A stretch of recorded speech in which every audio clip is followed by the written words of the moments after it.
Bismillah ve salatu ve selamu ala Resulillah ve ala alihi ve sahbihi ve men vala. Jalaldin Suyuti rahmetullahi aleyhin Halifler Tarihi namlı kitapta biz bugün Abbasilarning 27. sultani halifesi El-Muqtadi bi emrillah degan halifeniki hayoti bilan tanishib chiqamiz. Bu adam Hicriyet 467 yildan Hicriyet 487 yilgacha, ya'ni 20 yil hokimiyat beshida o'ltirgan. Bu adam nəhayət mühim adam deb qarashıq bo'ldi. Chunki Mahmud Qashqari rahmetullahi alayh Turkiy tillar divanini yozgan vaqtida Bag'dodda mushu kishiga Abul Qasim bi Emrillahga sovg'at qilgan. Demak, turklar bilan, ya'ni Uyg'urlar bilan shu davrda ming yillar burun bu adam uchrashgan, shu ahvolni bilgan, ya'ni Türk saltanatining, ya'ni Uyg'ur saltanatining butun umum ahvolini yaxshi biladigan büyük bir xalifeniki birisi. Bugün kundagi Turkiy tillar divani Uyg'urlarning faxri bu dostani, bu kitobi mush odam bo'lmagan bo'lsa, Allohning fazli bilan turklarning Turkiy tillar divani bo'lmaydi. Xo'sh, bu kishiniki kunyasi Abul Qasim, ismi Abdullah ibn Muhammad ibn Qaim bi Emrillah. Yani bu Qaim bi Emrillah'niki nevirsi bo'ldi bu adam. Dadisi ölüp ketken. Qaim hayat vaqtidilar. Shu vaqtida bu Abul Qasim bi Emrillah, Muqtadi bi Emrillah tıxı anasının qusqida. Dadisi ölüp ketib 6 aydan keyin tug'ilgan. Anası mı didek bo'lib, ismi Erjuvan nomi bilan mashhur. Cho'ngdasi ölüp ketgan vaqtida bu adamga xilofat, yani xalifada bayat qilingan. Shu vaqtida tıxı ishi 20 kirmagan. 19'dan tıxı 3 oylik oshgan vaqt. Bu bayat qilgan vaqtida Şeyh Abi İshaq Shirazi, İbn Sabbagh, Ad-Damag'ani qatorliq ulamolarning huzurida bayat qilingan. Ayni vaqtida ulamolarning islomning o'rni xil yuksak. Xo'sh, bu kishiniki zamonasida nurg'un yaxshi ishlar vujudga chiqqan. Har qaysi shahar qishloqlarda yaxshi ezgu amallar namoyon bo'lgan. Xilofatninki qoidasi, markazlari, ya'ni poytaxt bu odamniki zamonasida ajoyib hurmatlik, gullangan, hayvatlik deydi. Burunqi avvallar solishtirgan vaqtida farqliq. Bu adamdaki yaxshi qilmishlardan bu adam Bag'doddagi shu naqshi o'qiydigan, yomon ish qildigan hamma odamlarni palagan. Onun ustiga munchiga ishdan bilan kirishga buyurgan bu adam. Munchiniki ustidagi munani buzib tashlagan. Bu sababi nima bo'lsa vaqtida kishilarniki haqqi hurmati ve şundaqlar ayollarning yüz obro'yiga daxl tarz bo'lmaslik uchun shularni ehtirom qilganligi ustidan. Ayni vaqtdagi munchilar o'xshamaydi. Bular Bag'dodning shahriga 1-2 million odam bor, odamlar shahar qistan. Bunday yerda munchil egiz bo'lsa, munchining ichi hozirgi o'xshamaydi hamda. Vaqtida kishilarning avratini ko'rib qoladigan, ba'zi odamlar yoqtirmaydigan avvallar yuz berib qo'yishi mumkin. Shuni cheklagan. Shunga bu jihatda Payg'ambar sollallohu alayhi vasallamning hadisi va ayollarning shu munchiga kirish masalasida diqqat qilish muhim bo'lgan nuqtalar. Rasulullohning aniq hadisi va bu jihatda. O'zini ayt diyonatlik, yaxshi odamdi. Qalbini ayt nafs kuchlik deydi. Jasoratlik, himmat oliy. Abbas o'g'illari ichida eng ilg'or kishilardan sanaladi deb shunday ta'riflangan. Bu adam xalifa bo'lgan bu yillarda Makkadagi xutba Ubaydillah Fatimiylar xalifasiga qayta yana o'qildi. Ayni vaqtida bir mezgil bular o'qilib, keyin Abbasiylar o'qilgan. Undaqda bu davrda yana Fatimiylarniki bir oz siyosatda o'quv kuchaygan o'xshaydi. Bu adamniki xilofat zamonasida Nizamul Mulk bu Atabek hamda bütün munajjimlarni to'pladi deydi. Nizamul Mulk bu vaqtda hamda munajjimlarni yig'ib, bu munajjimlar nima degan vaqtida bu shu paytdagi falak, astronomiya ulamolari deyishga bo'ladi. Bular Nayruz, yani No'ruz kunini belgilab chiqdi deydi shu vaqtida. Qaysi vaqtda degan vaqtida Hamel yulduzniki boshlanish paytlarida. Bu Hamel yulduzi deganimiz shu 3-oyning 21dan 19-aprelgacha shu osmonda turadigan bir xil osmon jismlarininki biri, ya'ni muhim yulduzlarniki birida shu paytlarda turadi, shu vaqt chiqadi. Undaqda yana bu avvalgi nuqtasi belgilaganda bu 21-islar. Mana hozir qadar No'ruzniki 21-islar bo'lishining sababi nima degan vaqtida Nizomul Mulk mana shu qoidani o'ttirib qo'ygan. Hozir qadar shu Nizomul Mulkniki sistemasi bo'yicha davomlashyapti No'ruz kuni. Aynı vaqtida No'ruz bu kunda bo'lmaydi, 3-oyning 21-da bo'lmaydi. Ya'ni Hot yulduzining shu o'ttirlarda Hot yulduziniki vaqti qachon degan vaqtida shu 2-oyninki 19-lardan 20-martgacha. Yani demek Mart tugablam, Mart tuggan zamatlam hamda Hot oxirlashida Hotniki vaqti. Hot nima degan vaqtda Uyg'urcha nima deb ataydiganda buni bir lug'at qarab boqaylik. Ammo bu osmondagi shu turkum yulduzlarniki biri. Hamda o ikki muhim yulduz va shuniki biri hamda. Demak, shu Nizomul Mulkniki qilgan bu qilmishlari keyingi davrdagi hozir qadar davomlashayotgan kalendarchilik masalasiniki muhim manbasi, bosh nuqtasi bo'lib qoldi. Mana bu hozir qadar mana shu Nizomul Mulkniki belgilagan No'ruz kuni butun turk elida, Fars elida davomlashib kelyapti. Hicriyat 468-yil bo'lgan vaqtida Suriyaning Damashqda Muqtadi Bi'amrillohga xutba o'qildi. Va shundaqla hayya ala xayril amal degan Shiyalarning nidosi bo'lgan bu azonni bekor qildi. Kishilar bundan ajoyib zo'r xushal bo'lib ketdi deyilgan. Hicriyat 469-yil bo'lgan vaqtida Bag'dodga Abu Nasr Abul Qosim Qushayrining o'g'li keldi.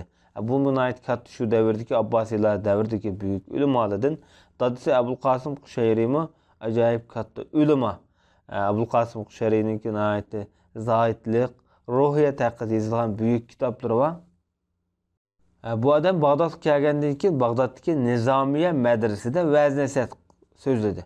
Bu vaqtida bular donglik voizlar. Shundoq bir nutq so'zlab voizlik qilgan vaqtida butun xalqning qalbini chirmib oladigan, oldiga o'zini tortib oladigan. Donglikda amaliy zoidlarda bular. Bu kishi ayni vaqtida shu dadasiniki tarbiyasidan yaxshi yetilgan. Undan boshqa Imomul Haramayn G'azalining ustozi, Imomul Haramayn Abul Maali Juvaynini uzun mezgil ustoz tutgan. Shunlashqa bu odamning shu Shofiy mazhabiniki buyuk yetishgan mutakallim faqihlardan deyishki bo'ladi bu odamni. O'z davrida iz yaratgan o'lim oldi.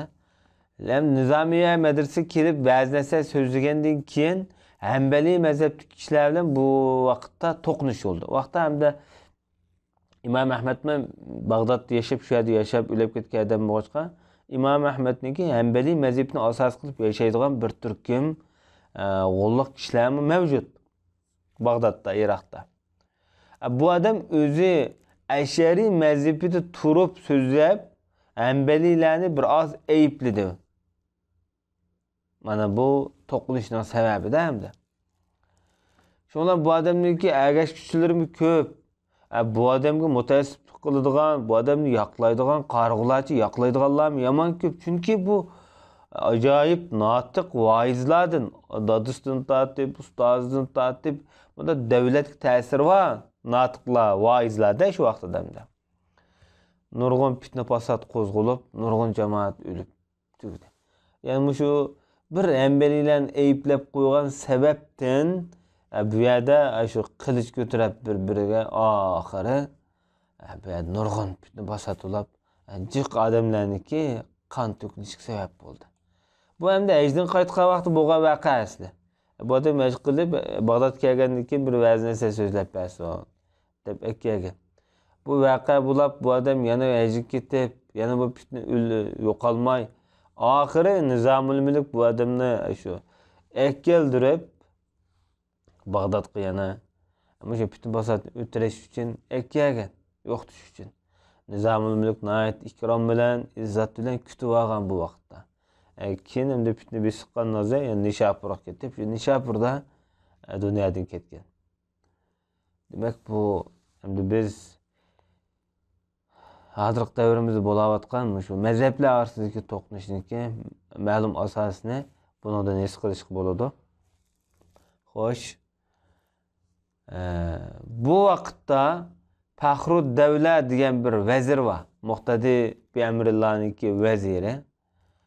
Bu adam hem de Hanbelilerden yo'linib chiqqachqa bu adamni vazirlikdan elib tashlab etdi. Endi bunday cho'ng bir vazir Hanbeli mazhabdan chiqib buningga sal tanqid berilgan vaqtida mazhabdagi kishilarniki yana g'urur vijdoniga tekkan bo'ldi. Bu orqali Muqtadi bi Amrillah nihoyat yaxshi qilyotdi. Vazirlikdan elib tashlab etgandan keyin bu fitna besqadamdan bu yerda. Nurg'un odamni ziyon tortgan o'rniga bir odamni ziyon tortgan yaxshi. Hijriya 475-yil bo'lgan vaqtida Xalifa Sheyx Abu Ishaq Shirozini sultonning huzuriga elchi qilib avatdi. Sulton kim degan vaqtida Alip Arslan. Bu vaqtda Amid Abul Fath degan kishini shikoyat qilib avatgan elchimda sultonga shu Amid Abul Fath haqida shikoyat avatdi. Demak, xalifamo yani Türk qo'mondonligi yani sal kuch yetmaydi deyishki bo'ldi bu vaqtda. Hijriya 476-yil bo'lgan vaqtida butun shaharlarda mal bahasi ko'p azallab ketdi. Bunun qimmatchilik yo'qoldi. Davlatniki beshi adolatlik, taqvo, solih kishi bo'lsa, bu hatto ijtimoiy turmushga muhim ta'sir ko'rsatdi. Bu vaqtning o'zida xalifa Abu Shuja Muhammad ibn Husayn degan kishini vazir qilib qo'ydi. Buni Zahiruddin degan nomni berdi. Mana shu tunji qitim din nomiga qo'shilgan tunji laqam bo'lishi mumkin dedi. Nuruddin, Faxruddin degan o'xshash laqamlar, Alauddin degan o'xshash. Mana tunji qitim mush davrda Zahiruddin nomi bilan o'tirib chiqqan. Babur Shohniki laqami mushtatdi Zahiruddin. Ya'ni dinni yuksaltiruvchi degan mazmundagi bo'ladi, gap bo'ladi. Hijriya 477-yil bo'lgan vaqtida Sulaymon ibn Qutlumish as-Saljuqi, yani Turk qo'mondon bu. Bu odam aslida ayni vaqtda Koniyaniki valisi ekanda, Aqsaro degan o'rinlarniki. Hozirgi Koniya Turkiyaning. O'zing qo'shinlarini elib Shamga atlandi. Shamning masalan Antakiya degan yurtlarni Rimlarning qo'lida edi-da, bu Rimlar shu vaqtda 350-yilda tortib olgan. Shu vaqtdan tortib Rimliklarning Bizantiyalikning qo'lida Antakiyani yulib ilib oldi. Sultan Malikshahga bishoratni avatdi. Demak, Sultan Alip Arslan o'lib ketib, o'g'li Malikshah podshoh bo'libdi, sulton bo'libdi. Mana shu Sulaymon ibn Qutlumish Koniyadagi Saljuq podshohliklarining asoschisi bo'ldi. Bular Malikshah o'lib ketgandan keyin bular ayrim mustaqil bo'lib olgan. Keyingi G'iyasuddin, Alauddin degan podshohlar mushniki navrlar bo'ldi. Shunlashqa Imom Az-Zahabi rahmatullohi alayhi Saljuqlar haqida gap qilib, Saljuq oilasi Rim shaharlarining buyuk podshohlaridir. Ayni vaqtda Anadolu shaharlariningki hammasini Rim deydi. Shunga Jaloluddin Rumi deb ataymiz. Saljuqlar doirasida Koniyada yashag'achqa. Bularningki zamoni ta Misr podshohi Zohir Baybirsning zamoni qadar davom etgan deb shundoq deydi. Undaqda bu Hijriya 13-asrlarning oxirlari, ya'ni Osmonlar qurilishdan burun bular bir veren bo'lganda Hicriyet 478 yıl bo'lgan vaqtida Bag'dodda qor bir shamol chiqib, guldirmama, chaqmoq qattiq kuchayib, hatto yomg'irga o'xshash qum, to'pa yig'ishga boshlagan.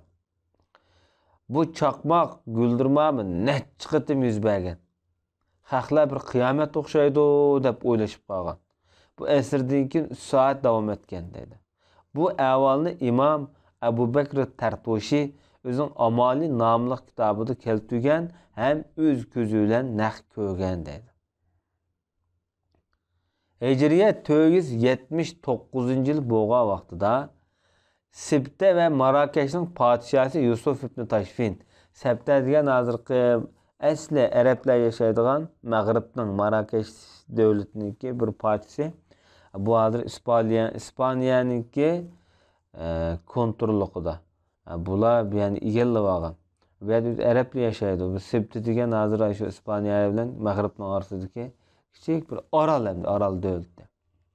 Muqtadi bi amrillohga xat yozdi deydi. Men iqdor bo'lgan shaharlarga meni bir huquqni menga bersangiz, meni bir sulton qilsangiz deb. Shundan xalifa bu odamga nurg'un bayroq, yorliq, to'n sarpaylan avatdi. Yani demak bu odamni sulton deb e'tirof qildi. Buni Amirul Muslimin deb buni hurmat nomi berdi. Bu adam bundan xo'shulab ketdi. Mag'ribning faqihlarimi, ulamolarimi nayt zo'r xursand bo'lishdi. Mana bu adam bugungi Mag'ribdagi Marokash shahrini barpo qilgan sultondir.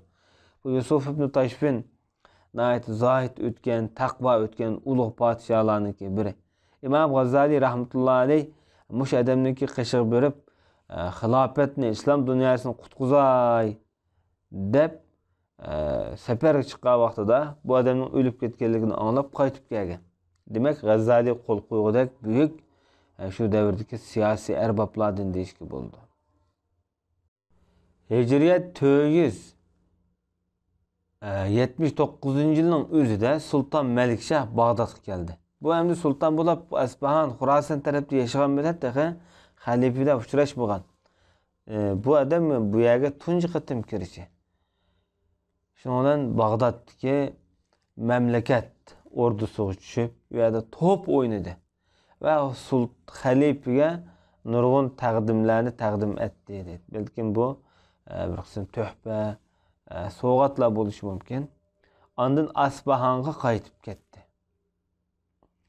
Yoki bo'lmasa taqodim bu yerda bir qism fikr yoki ko'z qarash degandek mazmunlarning o'zishi bo'lishi mumkin, lekin zohiriy jihatdan betqa vaqtida xalifaga bir qism iltifot, marhamat va so'g' salomlarni taqdim etgan bo'lishi mumkin. Bu vaqtning o'zida haramda ichki haramda Fatimiylar, Ubaydiylar sultoniga o'qilayotgan xutbani bekor qilib, muqtadi bi amrillohga qaytadan xutba o'qildi. Yana sunniylarning qo'liga o'tdi deyishga bo'ldi. Hicriyet 481 yil bo'lgan vaqtida G'aznining podshosi Muayyad İbrahim ibn Mas'ud ibn Mahmud ibn Subuktikin o'lib ketdi. Buning o'rniga o'g'li Jaloluddin Mas'ud podsho bo'ldi. Bu G'azni podsholaridan Mahmud G'aznaviyniki navrisi bo'ldi. Mahmud G'aznaviy bu adam Uyg'ur turklardan, chunki Mahmud G'aznaviyniki cho'ng dadasi Qarxoniylar bilan Samoniylar bilan bo'lgan urushda asiri tushgan bo'lar.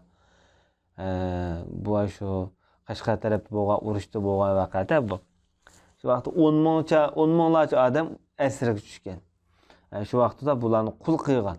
Keyin bular orduda ayatib olinib, keyingi mezgillarda Afg'onistonniki G'azni egallab Hindistonga nurg'un urush qilgan. Demak, bu Uyg'ur turklardan deyishga bo'ladi inshaalloh.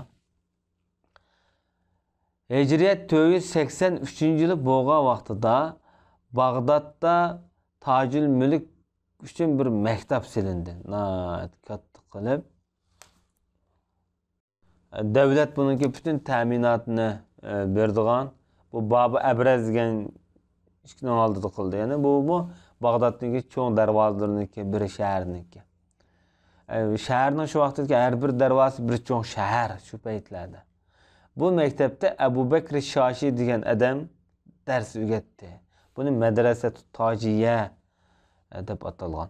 Bizimki şu halk medreseleri mi aynı vaqtdaki şu İslam dünyasındaki taralgan medreselerninki şeklini asas kılgan. Meyli binakarlık cihattan bolsun, meyli okuq işlerde bolsun. Hicriyet 484-yıl boğan vaqtida ehli selipler, yani Avrupa bugün biz deyatkan Avrupalıklar Sekliye aralığını egallab oldu dedi. Çünkü Müslümanlar Hicriye 200 yıldan keyin tunji qitim fetih qilgan o'rin Sekliye shahri edi. Bunu Aghlab ailesi uzun mezgil hakim bo'lgan. Bu ayni vaqtdagi Müslüman hakimlar. Ahiri bu yani Mag'rib podshasi Ubaydillah egallab olgan qadar, yani Aghlabiylar deydigan bir sunniy davlat bo'lganda, mushular hukm surgan deydi. Bu Sekliye degan hozirgi İtaliyadagi bir orol. Bu ayni vaqtida Osman ibn Affan radhiyallohu anhuning zamonasida bu o'ringa fatih qilishga sahobalar otlangan shu davrlarda. Keyingi mezgillarda masalan Abbosiylar davrida Ravrs qo'liga o'tganda bu yurtlar hozir hamda demak Sekliye İtaliyada. Bu yurtda hozir qadar ayni vaqtdagi islom madaniyatlari saqlanib qolgan amaliyotda bugun afsus Hristiyanlarniki ayet muhim shaharlardan. Bugünkü dersimiz müşahede bo'lgan. Sallallahu ala nebiyina Muhammed ve ala alihi ve sahbihi ecmaîn.